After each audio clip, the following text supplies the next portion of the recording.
half the people in the Permian Basin understand you can't turn your phone off. Mm-hmm. It's tough. Yep. You can't put it on do not disturb. It's your job. You gotta answer your phone. Looking back, like, yeah, we all need our phones on, but you can still answer your phone when you need to, and when you're not on that phone, be more intentional. Mm-hmm.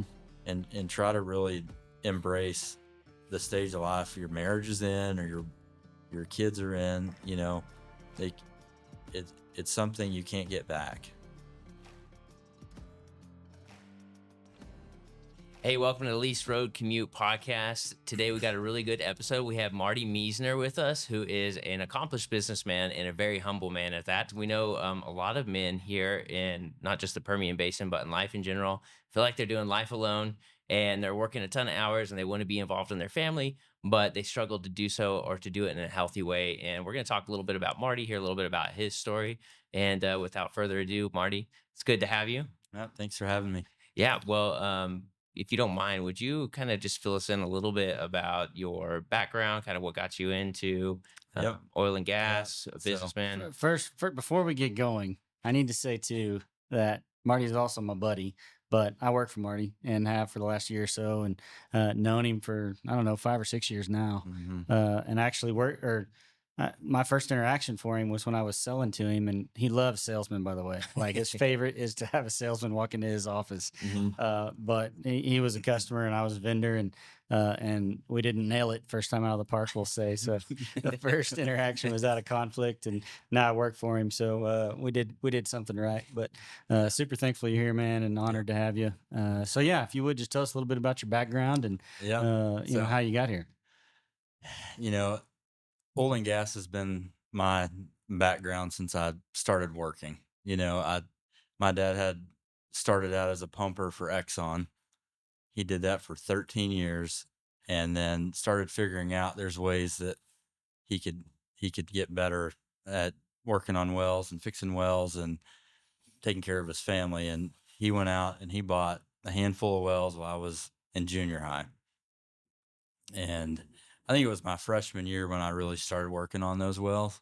I didn't have a license. In high school? Freshman year in high school. Yeah. You know, I didn't have a license, but we had a pickup, and I'd go out and I'd check wells after football or track or basketball practice. And so I got started into the operations of oil and gas early in life, and seeing my dad do it. And, you know, at the time I thought it was fun, and then it turned into, I don't like this. I don't like working for my dad, but you know, through the years of working for him, it really built the foundation for where I'm at. And it wasn't fun. You know, all the other guys got to go home. I went and worked, you know, and just looking back on that, I'm super thankful for it. You know, I went to college after high school and I got a finance degree, and my thought process was, you know, I know the operations. I've seen engineers kind of do their thing. I think I can learn that on my own, but you can't learn how to run a business. And so I went and got a business degree in North Texas, and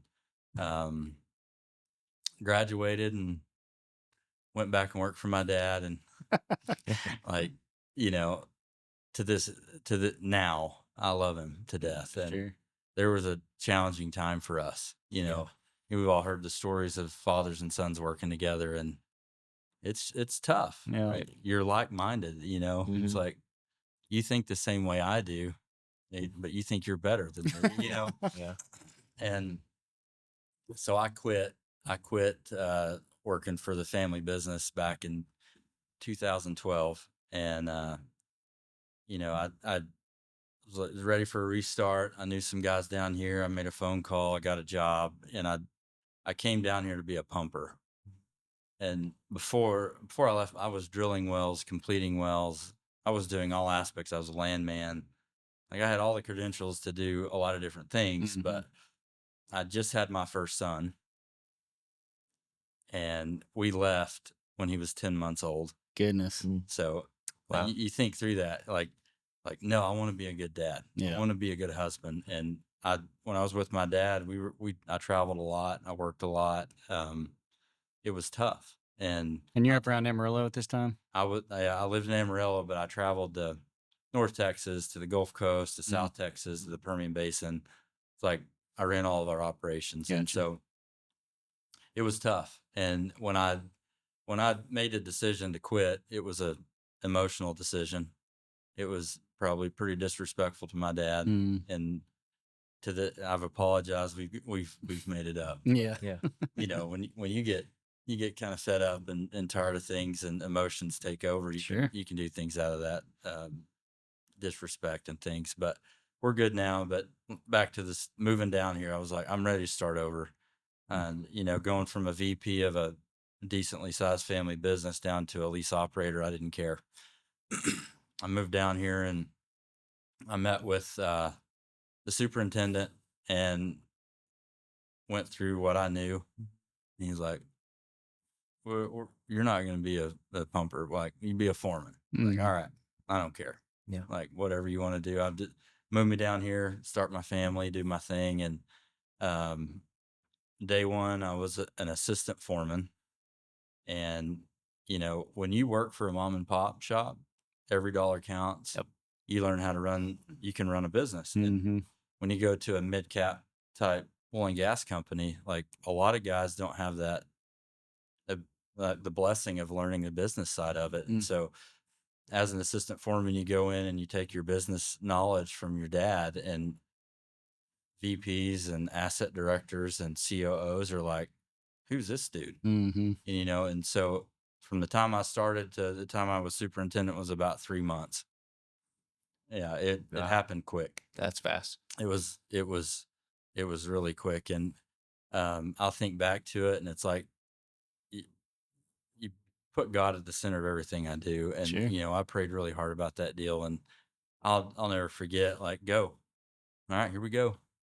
And then before you know it, he opens all these doors of opportunity. I could have gone to all these other oil companies, but they wouldn't have had that stair step up to that promotion. And so got there, had a lot of fun with it. We ended up getting bought, and 2014 oil was over $100. So I've got two different angles in 14, right? The entrepreneurship that was instilled into me from my dad. Yep. Like, I had a good buddy, and he's a great man.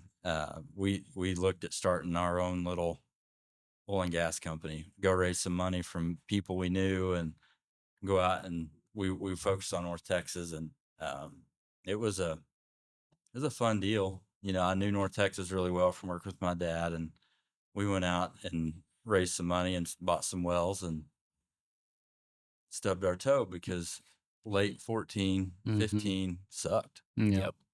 And I raised money from people I loved. And it was a dark time for me, you know. And like 14, 15, that time frame, I was introduced to a private equity company that needed a consultant.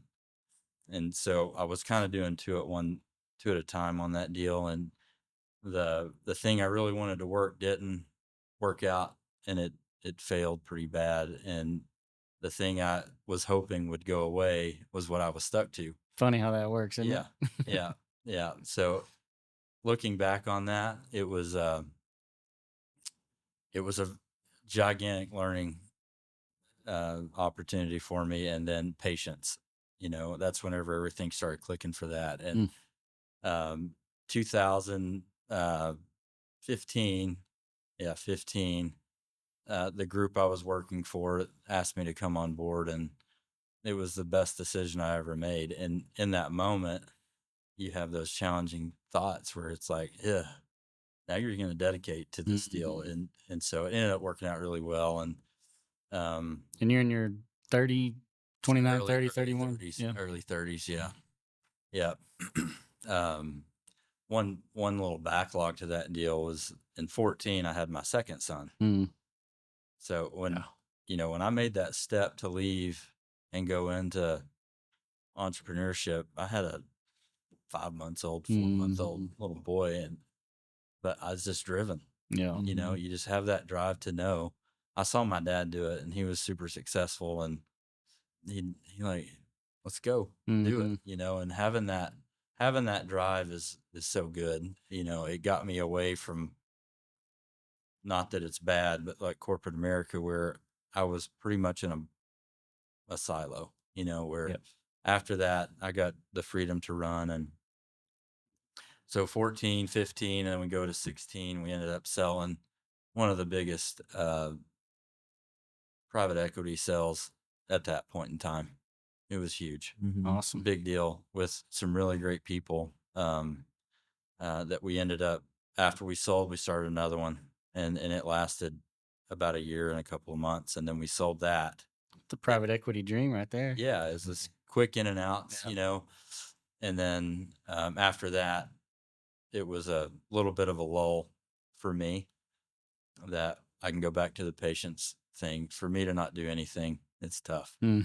And it was a February to August that I had a lull of nothing. And I think back to that and like, my wife can attest to it. I was not fun to be around.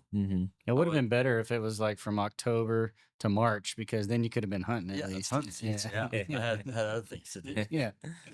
But you think back to those times of not hopelessness, because I was financially fine. You know, it wasn't that, but it was that male drive, that great value. Like, what are you doing? Do something. And that lack of purpose feeling. Exactly. Yeah.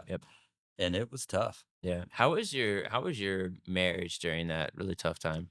So I can tell you that I have the best wife in the world. Wait a minute. I thought that was me. Yeah. Well, we all need to say it, right? I think back through that whole process, like being a single mom, or not a mom of one child. I said that wrong. Yeah. Living 5 minutes from her parents. That was their first grandbaby. You bet. And I pulled them 4 hours away. Oh, Like, it was tough, but she was all on board, you know. And thinking back through that, the private equity game is cutthroat. Like, it's fail or die, you know. And it was 7 days a week, constant. We built this big company up, and I was so ready to tap out whenever it happened, because it pulled me away from family. But the family suffered pretty good through that, I would say, and not detrimentally, but looking back to what I've gone through here in the past 3 or 4 years, I would think, man, I could have done it better. So if I can dig into that just a touch, maybe it's like, when you say it was hard on the family and really tough, you know, I think a lot of guys that are listening, you know, are probably away from home for long stretches at a time, trying to get to their next thing, believe there's light at the end of the tunnel, but it's not quite there yet, you know. And so in the midst of that, when you say you look back and there's something you could have done better, what specifically, like, what does that look like, do you think? Like, when you think I should have called more, I should have gone home on the weekends, or like systematically, maybe, like, what's that look like? You know, it's being intentional. Hmm. You know, we all go work, we go home, and when we go home, we're not checked out. You've been on a job for 2 weeks or whatever it is. It's hard to really shut that thing off. Sure. You know, and so when you go back, you're still checking in, you're still thinking, your mind's still thinking about that. When your 1-year-old little son sitting there wanting to play with you, you're playing with him, but you're not connected. Like, you're staring at him, but you're not paying attention to him. That's you don't good. even recognize, like, well, you don't even remember the moment. And I would say that that's one thing that I wish I could go back to, is kids grow up so fast, you know, and that was a big part of their, you know, newborn to 3-year-old life. Sure. But it could have been done. And that's the thing. In the moment, you think, I got to do this. But after going through some stuff in life, you realize that, no, you can be intentional, you know, and remember this stuff, because you want to, you know. That's good. Yeah. So now you've it's kind of 15, 16, you're kind of floating and then starting the next thing, and that's kind of pick us back up there and Yeah. So sold the second private equity. You don't know how hard I tried. I was a driven man, like I still am, but I knocked every door. He says it like I don't work for him. You know what I'm saying? It's like, I tried, and I had great connections, and nothing hit. nothing hit from February to July. And I'll, through that time, it really helped me focus on my walk with the Lord. And I was deep in it. I remember in June, and I heard July, like out of the, just out of the blue. It was like it like July. I was like, sweet. Yep. It's June. Sweet. July. It's next month. I can do this. July came. Mid-July, nothing. August 1st, it hit. And now they're great friends. But at that moment, it was an acquaintance that we had known some similar guys. They came in and talked to me and said, "Hey, we need some help." Like, sweet, I'm in. And so I went in being a consultant for them. That was 2018 ish when I started with them. They sold in 23. So it was a long run with some great guys, and it worked out being an awesome opportunity that opened doors that I never would imagine. But I say that nothing really happened. I could have forced some things to happen during that time, and going back to my 2014 situation that was really dark, raising money from buddies that it failed and they lost money on it. I lost a lot of money too, but learning through your mistakes and really, you think through that situation where it's like, man, that really sucked. Yep. Yeah. There's a reason it really sucked. That's right. It's so you don't do it again, Yep. So I didn't force anything through that, and God really opened opportunity of pure blessing. So I love that. The thing you forgot to mention about 2018 was that was also whenever you I met the Ray Belcher. That's right. Yeah, that's what happened. But it is really valuable, I think, to think through those lessons that you learn the hard way, or stuff that's so painful. There's only two catalysts for change: pleasure or pain. And it's like, I don't want to get shocked again. I'm not going to touch the fence.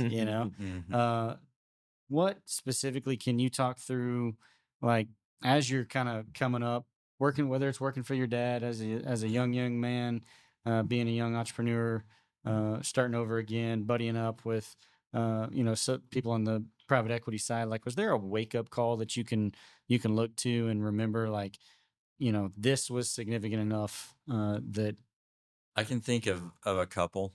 One of them was learning patience. I have none. And you can ask my wife, if there's a line, we're going home. I'm not going to sit in line for 15 minutes for Chick-fil-A or Cane's or whatever. Chick-fil-A is super fast. That's a bad example. Yeah. Well, if the line's really, really long, I still ain't going to stop.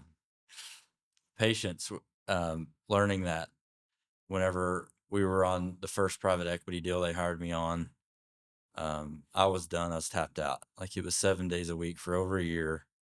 Every day I was fully engaged. We had calls at 7:30 every day, no matter if we had a rig running or what. And I ran the entire production side. So I did allocations, I did production volumes. I had to correct stuff before my call. So I was up super early, and Tila was gracious through that. But patience on that, and knowing that all, like, good things don't come easy. Like, go play a raffle or go play a lottery ticket. Like, it happens every now and then, but the majority of the good lessons learned in life come from blood, sweat, and tears. And so that's one, is patience, because I was ready to quit in late July and go do something else. And we had a PSA signed early August. That's awesome. And we sold. And, it's like, when you're following your gifting and where God has you, you really got to learn patience. For me, I had to learn some patience. So the other thing is, one thing I'll back up is 18 is whenever I really started doing entrepreneurship. So started an LLC with a good buddy in March of 18.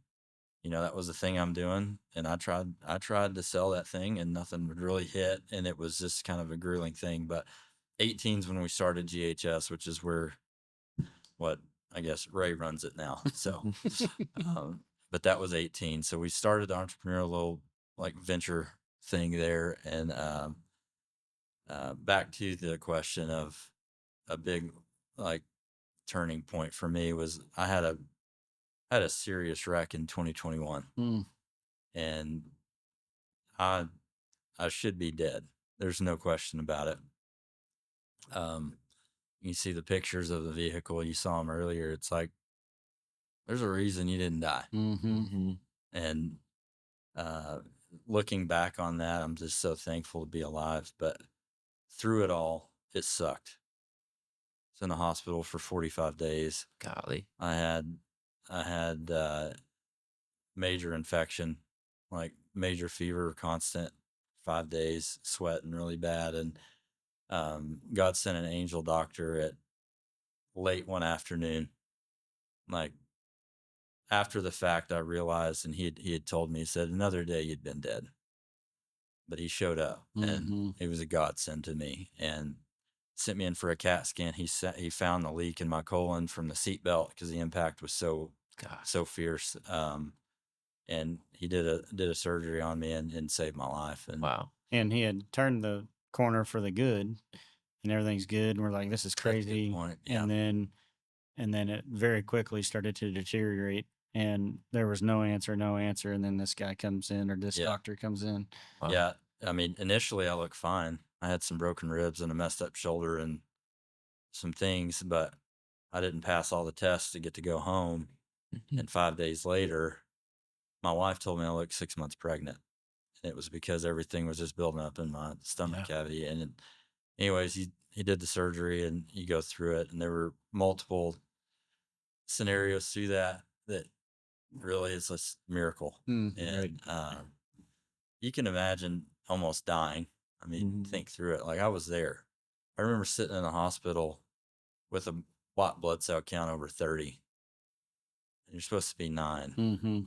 Wow. And I'm like, I'm dying. You know, you just don't realize that until you're in the moment. It's like, I haven't seen my kids in a month. I may not ever see them again.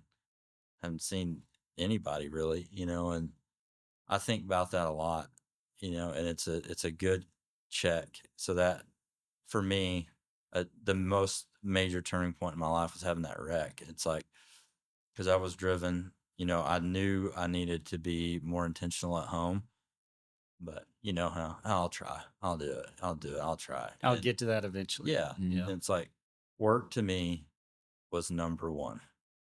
And Tila can attest to that. It's like my main thing when I got up, checking my wells, checking my production, seeing what I'm doing. And after this accident, you are in a hospital completely helpless. My cell phone was destroyed. I didn't have a cell phone for 10 days. I didn't really need it for the first 5, but after that surgery, it was almost like instant relief, and I could start trying to get functioning back and all that. But you go into that point of where, you aren't as important as you thought you were, buddy. You know, things still ran. I had, Jared took over and handled all the consulting and the operations of the GHS at that While time. he was hanging out with you in the hospital. Yeah, it came like back to, like, you think through that. It's like I had a funeral, but I didn't die. Yep. I go back and look at the text and the things from people that, you know, I hadn't talked to in a long time, and they're sending like flowers and cards and driving vehicles for my wife to Lubbock from Midland. And it's like, it's eye opening, and it really, really shines the light on, you know, who are your true friends in life, who really truly cares, and the people that you can overlook those true friends, you know.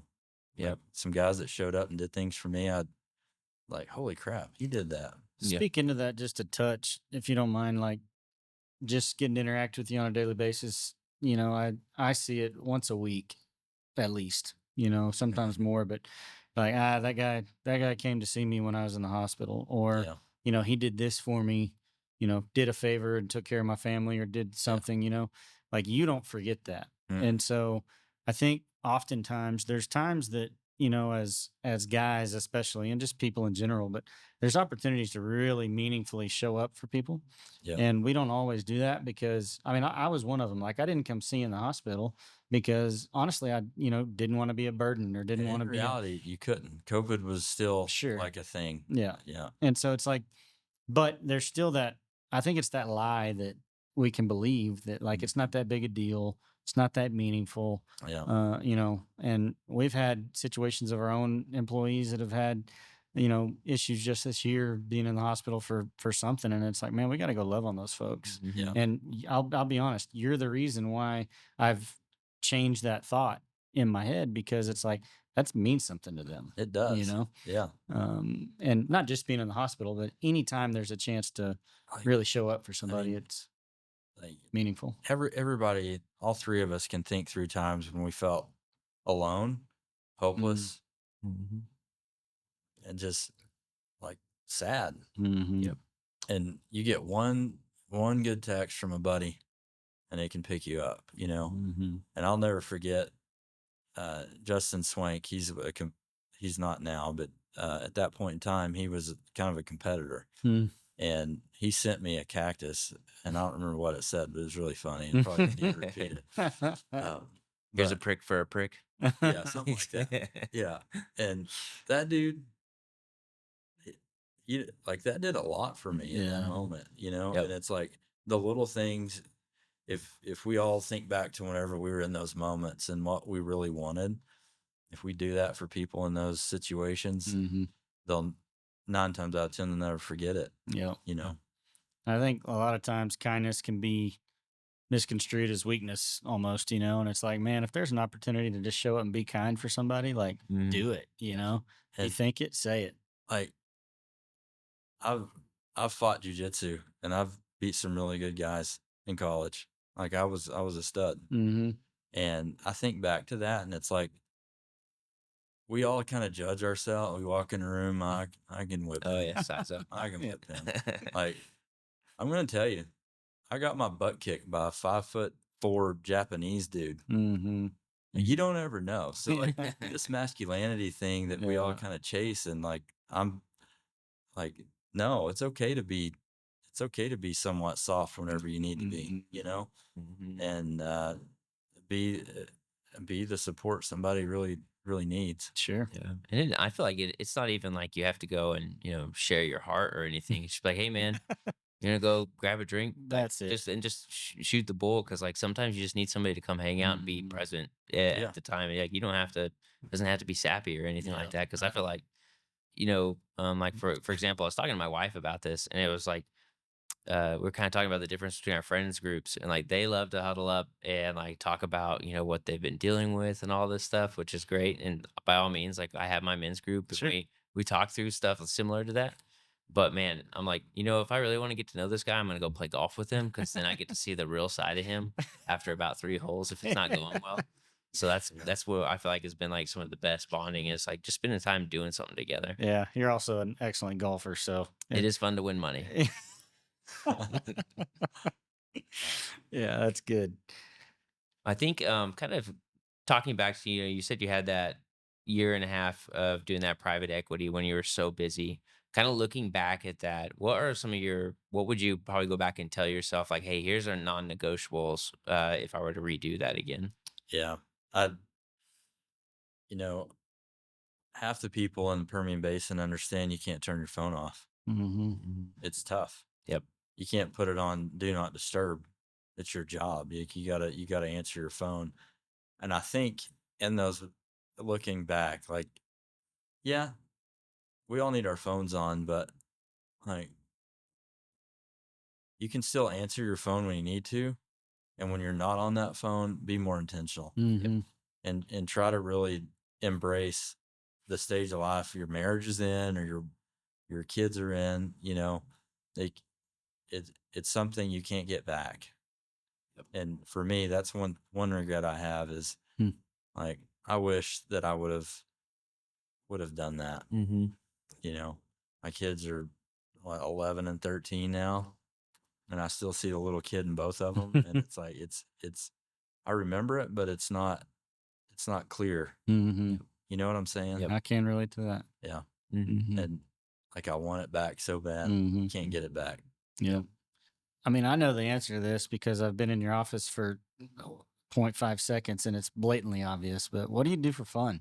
How do you unplug Yeah. and, recharge kind of not just from a physically enjoying something, but like, how do you get your head right? Like it's hunting. There's no question about it. Like hunting is my passion. I play golf to play golf. Whatever. The only thing I truly can go and check out on is hunting, be in the mountains, hiking.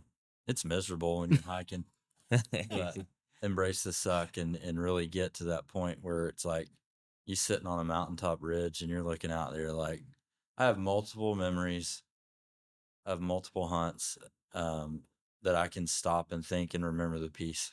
Mm-hmm. And that's where I get rejuvenated and clear mind, and Tila can attest to it. Like multiple hunts I've come back, I'm way better husband. Mm-hmm.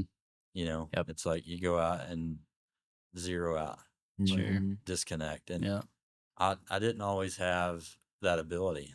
You think about 7 days a week thing. When are you ever going to do that? Yeah. And I think there's still ways to get that recharge and that refresh. And I could have done it then, but you just don't think about it. You don't realize the importance of it really until you've had it. Mm-hmm. Yep. Yeah. And the funny thing is as long as I've known him, Marty takes these trips, these, really cool trips going to, try and kill something. And recently did one this year, comes back and it's like so remote, so hard. Conditions are just horrendous. Has this little button he can push to where somebody will come get him helicopter wise, satellite or something. Yep. He's like, I wanted to push it 10 times, but I would never do it. It was the best trip. And I'm like, that does not reconcile in my head, dude. Like, I like to hunt as much as the next guy. Yeah. But, Well, I have a lot of respect for Marty because I remember when I first moved to Texas, growing up in New Mexico, when we would go hunt, like it was always hiking. Yeah. And then when I came over here, everyone was like, "Oh, I'm gonna go hang out in the blind this weekend." I was like, "What do you mean the blind?" And they're like, "Well, man, there's no private land here, or like 99% of it's private, not like New Mexico." And I was just like, "So y'all go and sit in the stand and bait these deer."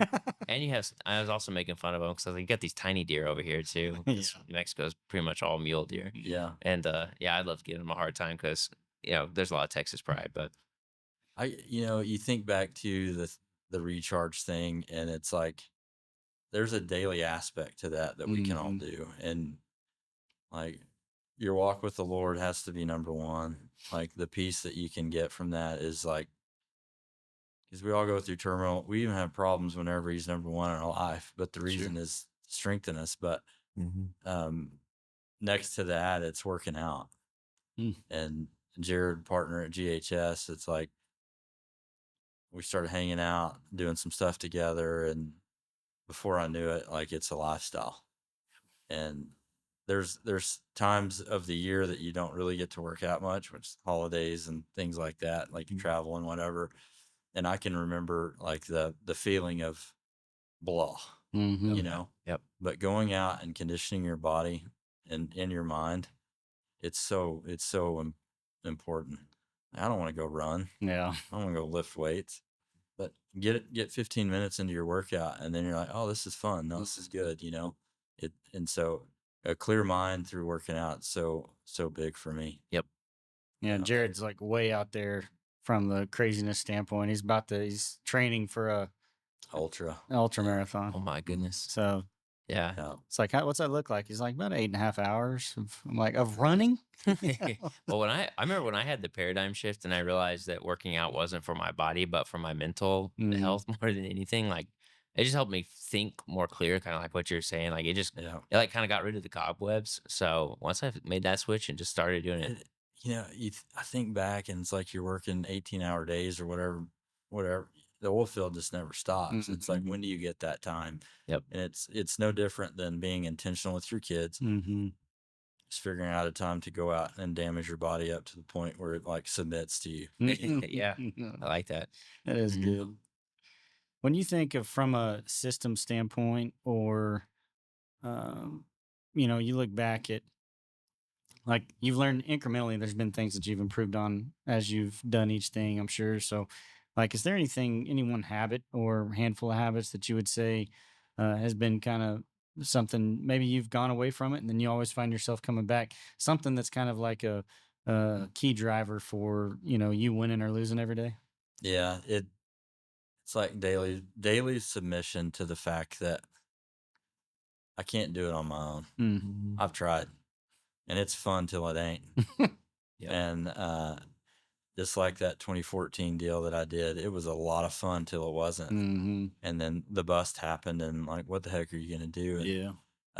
I think waking up and people talk about having a quiet time and really seeking God first thing in the morning. Mhm. And I'm not a routine guy. I fail at it a lot, but as going through your day and really thinking through, it's like, you know what, I'm nothing without the Lord over Yeah. me. And Yeah.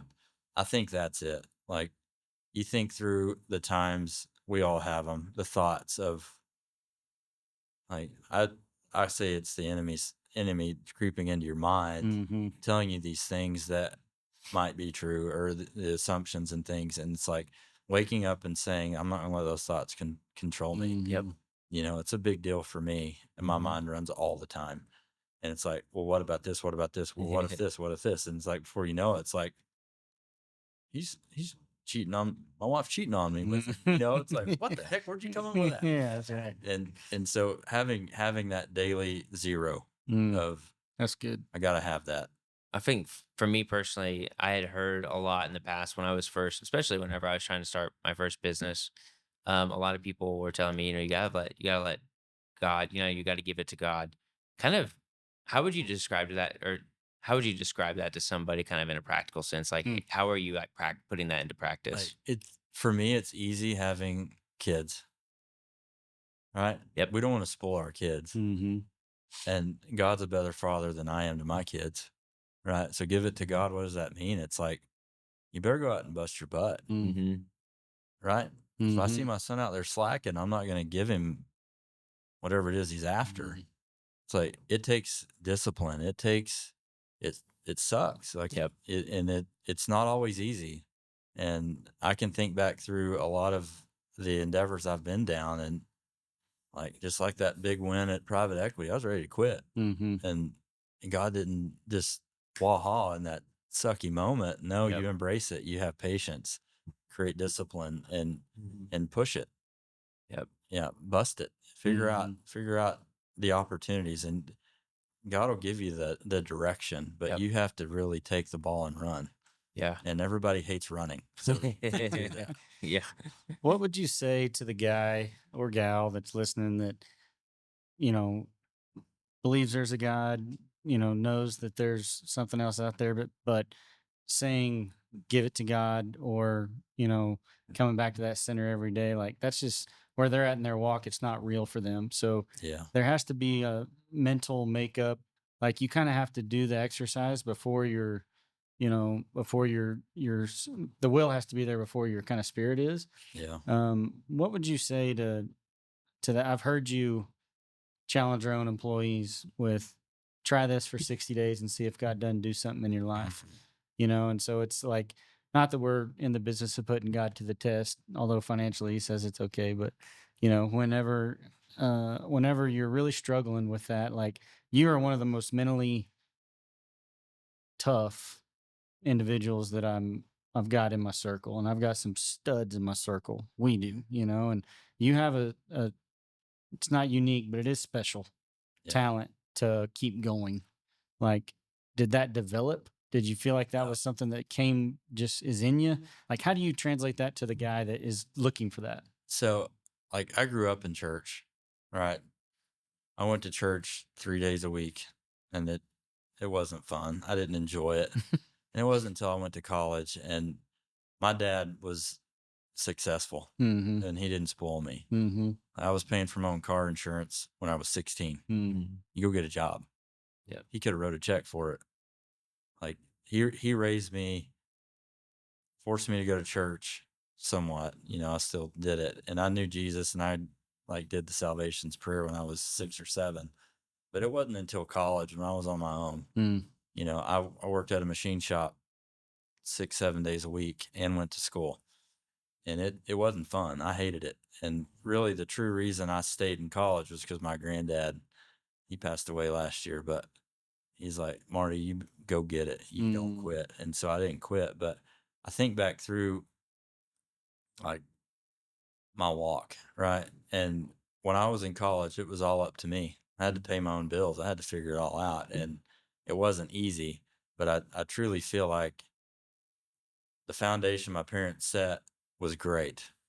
And a lot of people don't have that. And I think I probably took it, I know I took it for granted. But when you get into life and you have these challenges come, and you want to say you quit or you persevere and you see the blessing of it, it's like when you go out and you take a risk, which is faith, like take that step of faith, and it's tough, and it's like, well, what are you going to do? Like you're holding out for what? Like what's the point of it? And it's your goal, it's your dream. So you build up that drive to stay going into it. And like God shows up for me.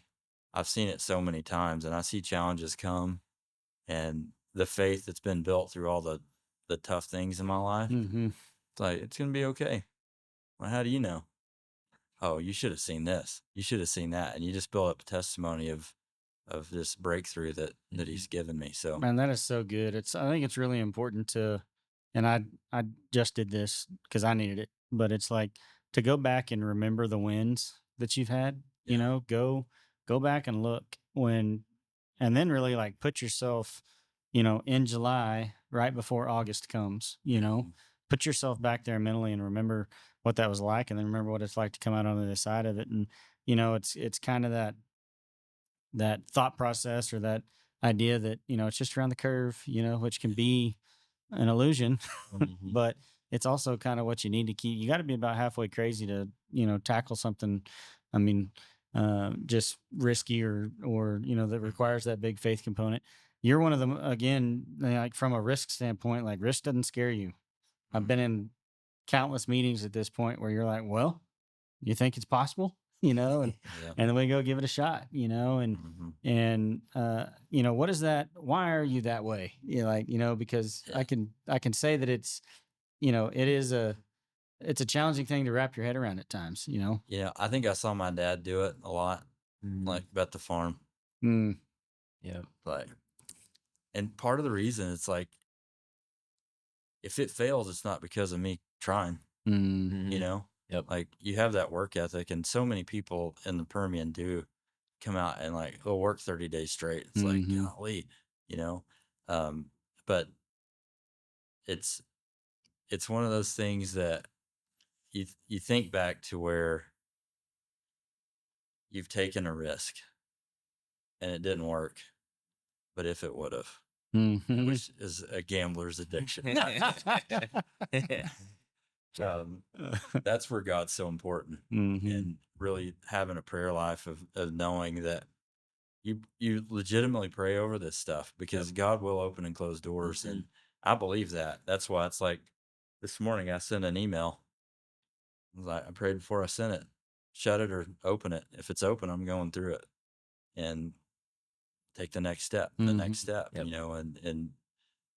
it's having, I put it this way. It's like when you take a step of faith and you take that risk and you put God first in it, you've probably seen it. It's like that mesh net underneath the trapeze artist, or like, who cares if we fall? We're falling in the net. I feel the same way in business. Whenever you feel led to do this deal, it's like, all right, Lord, it's your money anyways. Like, I would like to hit that right there, because what I don't want to communicate is go be reckless, just wing it and play the God card. And if the door's supposed to shut, it's not going to work or whatever. Like, that's not very fun for your family if you're just out there swinging for the fence every time, right? You got to use wisdom. That's right. And when I've had the privilege of kind of walking this with you, as I've seen you as recent as last week, like when a deal comes, like, hey, this isn't what we thought it was. I don't think that like we need to pump the but until then it was like gas on the fire, hammer down, let's see what happens. Mm-hmm. Once we found, a couple of roadblocks, we listened, Yeah. and I think that's important. And I know Rick's got some stories along those lines as well. But I think that like that discernment in the middle of it is really, really key, Yeah, like, hear me on this. Don't be an idiot. Right. Like, Oh, wish you would have told me sooner. Yeah, too late. I did that about 12 years ago. Thank you.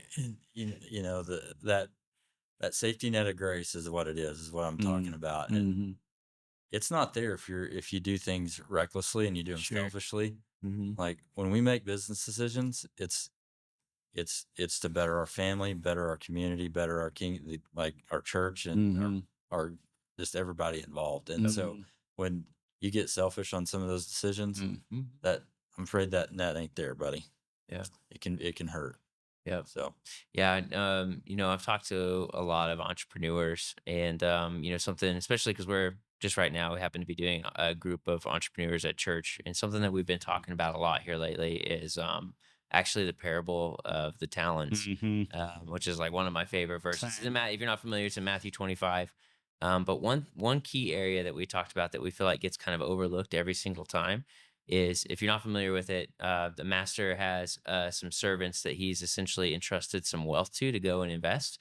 The first two, he gives a lot of essentially a lot of money. I think it's like something crazy, like $4 million or something like that in today's money terms. But he wants them to go and invest it and make more money while he's away. And the very last servant out of the three, he only gives one talent, which isn't worth nearly as much. But this servant was essentially, he was afraid, so he went and buried this talent instead of going and investing it. Mm. And I think the part that a lot of people miss is, he wouldn't have buried it if there wasn't risk involved. Mhm. So like, there's going to be times where the master has given us gifts and given us abilities. Like, you might be, as you're listening to this, you might not be super aware of some of those talents and gifts, but the Lord wants you to use those gifts in your job, because That's so he's good, he's dude. been giving them to you to use. That's so good. So if you're not using them and you're not investing them, there's not going to be a multiplication on the back end, and not that it's always financial. Like, for example, like, Marty's already talked a lot about, no doors were opening, and he just had to sit there and wait and be patient. Well, guess what? I bet Marty is more patient now because he invested in and went through that time mhm. than he would have been had he been instantly, gratified right away with every business endeavor Mhm. he had. So, uh, hopefully that's encouraging. I don't know I if it is, love it. but Yeah. It's really good stuff, and it's I can actually relate to that in my own life. I mean, it's been one of those situations where, if like walking in that authority with the gifts that like I'd found myself disengaging from some ministry opportunities at church, or just kind of small group stuff that I actually found fulfillment in, but I found myself like really kind of leaning into that pride piece of it. And so you can actually be prideful while you're trying to be humble. It's like, well, I'm just going to be comfortable being in the background. I'm going to be comfortable, you know, cooking or cleaning or whatever. And really God's like, I never told you to not do that. Like, yeah, I've just gotten in my own head, and I really missed out on some I think ministry stuff that would have blessed me and when I needed it, and so it's so easy to believe that lie, I Yep. think, of sitting back maybe when you should lean in.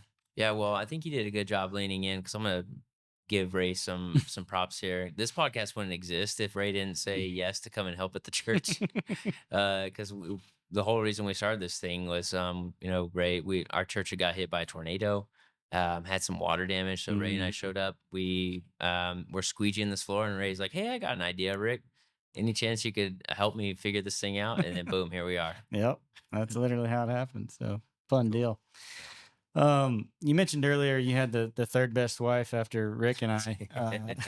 You're And gonna get somebody in trouble. right, as long as it ain't me, I mean it's okay. It's but you know that Tila really is special. Like I Mhm. know her, and she's a phenomenal woman, and Yeah. not great eyesight for Yeah.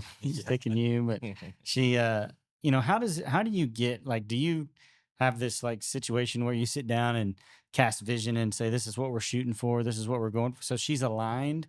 Does she trust you blindly? Like how does that Yeah. work life? I think she sees the drive, and She knows who she married. I think she does, Yeah. because the hunting goals that I have, Sure. I'll be gone for 2 weeks. She's got 2 kids at home, Mm-hmm. and she's the most gracious through it. And it hadn't always been this way. Sure. I wasn't the best, and she's always been the best, right? Mm-hmm. So Amen. I can think back to a couple of hunts, like, you're 75 miles in on a mountain hunt, hiking 2,000 feet a day looking for a sheep, and you get a text, "Hey, keep going." Mm. Like, from your That's best cool. friend. It's like, Mm-hmm. it's really grown into awesomeness that Mhm. everybody kind of wants in a marriage, but she knows the drive, and I've lost a lot of money. Like, don't let me kid you. Like, Mm-hmm. I've invested in things that didn't work, and I felt fully engaged on it through, like, God telling me to do it, and I Mhm. missed it, Mm-hmm. and it's back to that safety net of, like, we're all going to screw up, Mm-hmm. and it's not the end of the world, Sure. Yep. and I think back to that with her. She's trusted me, and I've lost, it's our money when it's all boils down to it, Mm-hmm. Yep. but she trusts me, and I still confide in her a lot. Yep. When she starts seeing me straying at home, I'll listen. Mm-hmm. And I didn't used to do that because I was too prideful to, Hey, man, I that's got good. this, Yep. That's good. but I listen to her a lot. Yeah. and it's just a huge help. Yeah, that's something that I think it's a challenge. Challenge for me. I've got a amazing wife as well, but I kind of compartmentalize because I don't want to go home and rehash my day that was full of conflict and figuring things out. Mm-hmm. It's like, just tell me about your day or tell me what the kids did or whatever, and Yep. then she doesn't feel like she's connected. And so I think that communication piece, and part of it is, like, I married a straight up fighter that if I tell her something about Rick, she'll go slash his tires, and I'm like, no, babe, that's not what I meant. Yeah. Yeah. But she just wants to know what's going on, Yep. and I think that is something, like, from Marty mentioned the term intentional. I think whenever you are on your 30-day hitch or 45-day hitch, hopefully not much longer than that, but I think being intentional and communicating to your wife whenever, like, I'm not a phone guy. I Yep. don't love talking on the phone, like, just to talk. If we got something to handle, like, we'll handle it. But Straight to the business. yeah, a little bit, Yep. and I got, buddies you catch up with. I did one today, hadn't talked to him in months, but that's the anomaly more than the norm. And I think your wife, she kind of needs that. And so and I'm not telling on myself, I've already told her, but there was a time in life when I would set alarms in my phone I had to create a system. Systems protect, like, they protect you from yourself. Yep. And so it's like, I would put alarms in my phone, call your wife. Yeah. And it was 10 a.m. every Tuesday and Friday. It was 2:30 on Mondays and Wednesdays, and Yep. and so it was like, and it protected. And maybe I had a call during that time, but Mhm. it would come back. It was something that reminded me Yep. hey, and it wasn't because I didn't love my wife enough to call her. It was just I was busy and had things going. Mhm. It was important to her. And so you found a way to love her and communicate in a way that made her feel that. Then all of a sudden our world changed, Yeah. So I think that's good. Yeah. Well, I just to kind of expand on that too, because not telling on myself either, because we've talked about this. But something that I had to change, that I realized my wife really appreciated, was to be like, Marty's been talking about being intentional when you have a Mhm. minute, and that is actually paying attention to the details and relaying those details, because a lot of the details, they don't contribute to the narrative or the story that I'm trying to tell, so I don't care, but she does.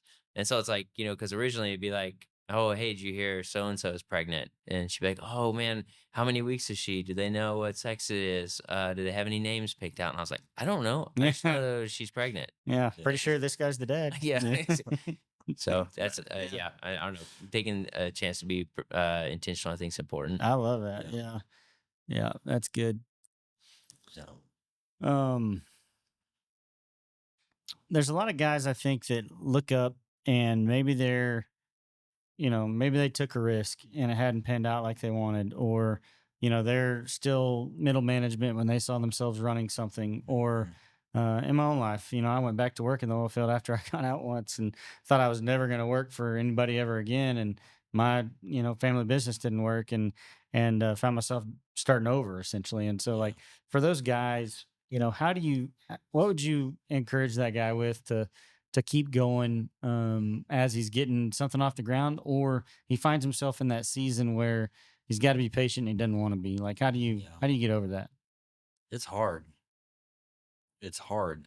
I think back to the rough times that I've gone through, and like you just ready to tap out. Mm-hmm. And it's like when you and sometimes like some people start the wrong things, Mm-hmm. and it's a mistake. And at some point, you just you set your standards where, okay, quit dumping money in this. It's over, and that's why the Holy Spirit's so important to me. Mm-hmm. Like, because when He speaks, I hear it, and I feel like I have a direction in it. And early on those big mistakes that I've done, it's like I took a risk and lost, and the feeling of like failure and you suck, Mm-hmm.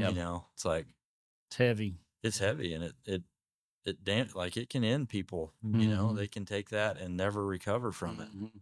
And at the end of the day, when you think through your life, like we're here for a purpose, and I promise you, as much as we all think that we're here to make a bunch of money, that's not it.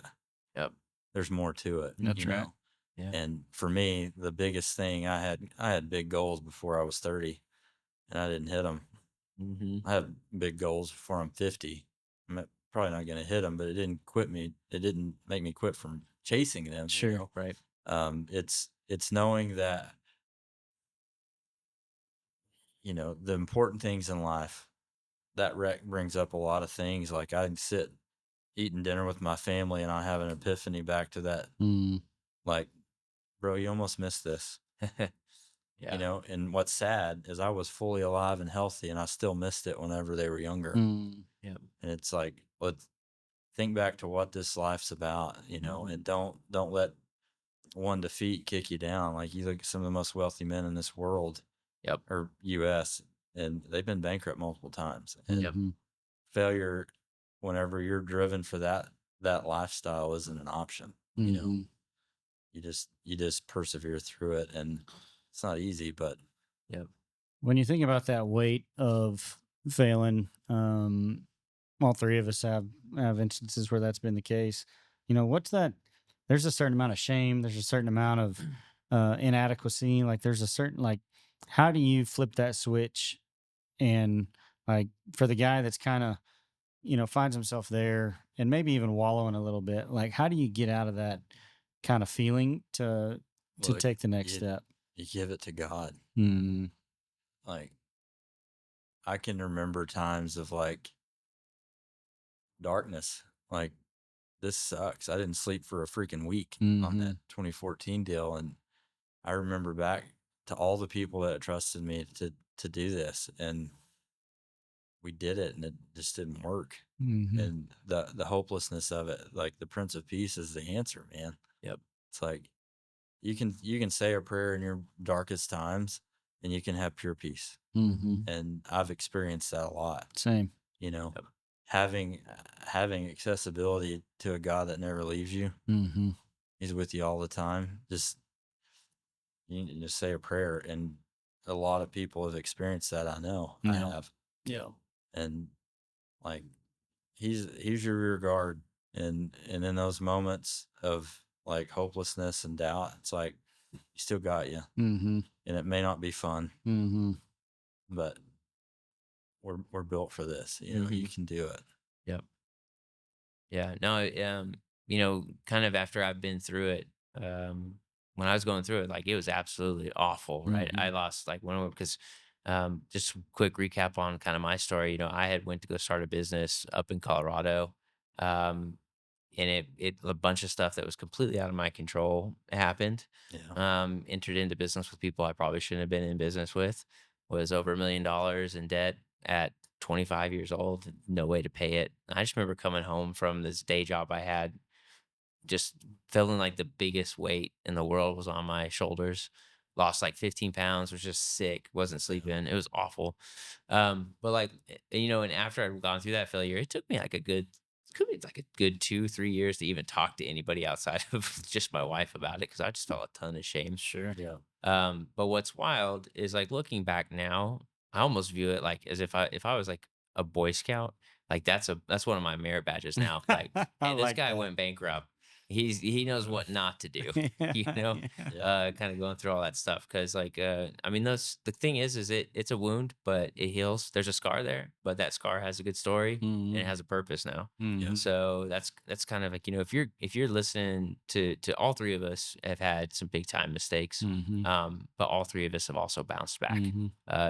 And wholeheartedly believe, if you're putting your faith in God, like you're gonna bounce back too. Mhm. Yep. It's Yeah. good. Hope's so important. Mm-hmm. And knowing that God's got you is so peaceful to know, like, I really screwed up. I like what my life's over. No, it's not. Mhm. Yep. And like it's gonna suck for a little bit, but you can do it, Yep. Yeah, that's right. And I think whenever you get off on location by yourself or you're at least away from your family for, 30, 60 days at a time, whatever it is, it's easy to get that isolation is such a powerful weapon. It's 2 in the morning, you're on night shift and you're, entered in your readings or fill out your report and it's 2:15, you got 45 minutes till you got to do something again. Like your mind can go everywhere, Yeah. and it can be a challenging time. And if you don't have that hope that kind of gets you through it, man, it's, I just feel for so many guys that are in our industry because, we all are fortunate enough. I mean, everybody's got buddies and, I mean, most people have at least a handful of friends, but like people that you can really lean on when the stuff hits the fan, it's like, that can't be overvalued Yep. when it comes to really navigating something. I mean, I know you don't have 50 people. I wouldn't say you're famous for sharing your feelings on the daily, but you've got some really good dudes in your corner that I know pray for you, that will call you out if they see you going sideways. Talk a little bit about what that your kind of band of brothers looks like, and uh, you know Yeah. how you balance a busy schedule and all that. Like it goes back to for me, the accident I was in and seeing who showed up. Mhm. You know, it's it's uh it's tough to find a good best friend, Mhm. and a lot of guys probably don't even have them. Mhm. You just have I agree buddies. with that. You know what I'm saying? Mhm. And I think community is important. It's really important to be able to get out what's on your chest and things like that, and finding that guy. It's like, we pray for our sons that they'll have that. They'll Mhm. Yep. they'll find that Yep. ride or die buddy that you Yep. need Oh, as you man. start growing up. And um, I've got a couple of them that I could call right now and puke it out, and they'd be encouraging through it, even Yep. though it sucks. Yep. Um, and life experience really is kind of the delivery mode of those buddies. Mhm. Like through the wreck, Jared sat there and fed me. I couldn't Mhm. feed myself. Like Mhm. I'd have never thought I had a buddy like that, Yep. Mhm. but he showed up, and Mhm. so did a bunch of other guys through that time. And so seeing the value of having somebody that you can relate to and share things with is so important. Yep. Yeah. I'd really like to know, as we're kind of finishing up, you know, when you think back on mentors, and a mentor doesn't have to be a one-on-one thing. It can be somebody that you just looked up to or kind of got some, nuggets of wisdom out of here and there. But, who were kind of some key mentors for you growing up? You mentioned a couple, but. Yeah. So like when I was working with my dad, I had a spiritual mentor guy, Mark Owings. Mm. He's a stud. And there would be times like you're driving down the road, you're thinking, I'm so sick of this. I don't want to make this turn. Like, let's just drive through it and be over. And he would call me on those days. Mm. And I remember multiple times him calling and like, hey, I'm supposed to talk to you. Mm. Hey, you dang right you are. 'Cause I'm having a hard time. And he has been that guy for me since I was a kid. And, you know, you have spiritual mentors, business mentors, you know, things like that.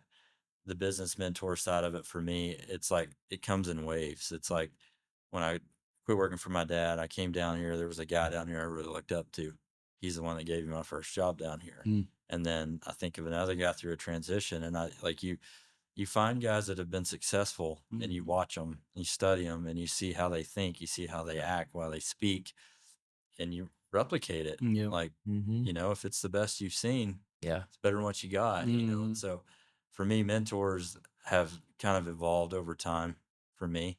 And there's a couple of guys I really look up to now that I study and see how they think, how they are in tense moments and things, and you just suck it up and absorb it, you know?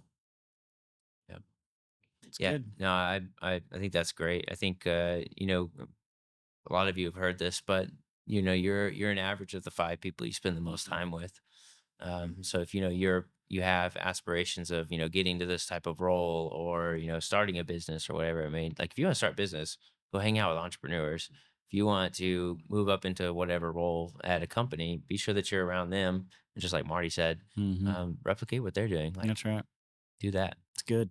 So, man, I have one more question. Get it? It's not one that we had covered, but I'd love to hear Marty's kind of thoughts on this, because we're in this period of time where a lot of men are just really struggling with identity and purpose. They're waking up every morning doing the same thing. Maybe they're going to check their wells, their pumper or something like that, or they're just driving a truck everywhere. And they're like, man, what am I doing all this for? This just feels like, you know, the life just feels monotonous, and they just feel like they're not adding value in any way. Like what kind of life would you speak into them if they're struggling with that?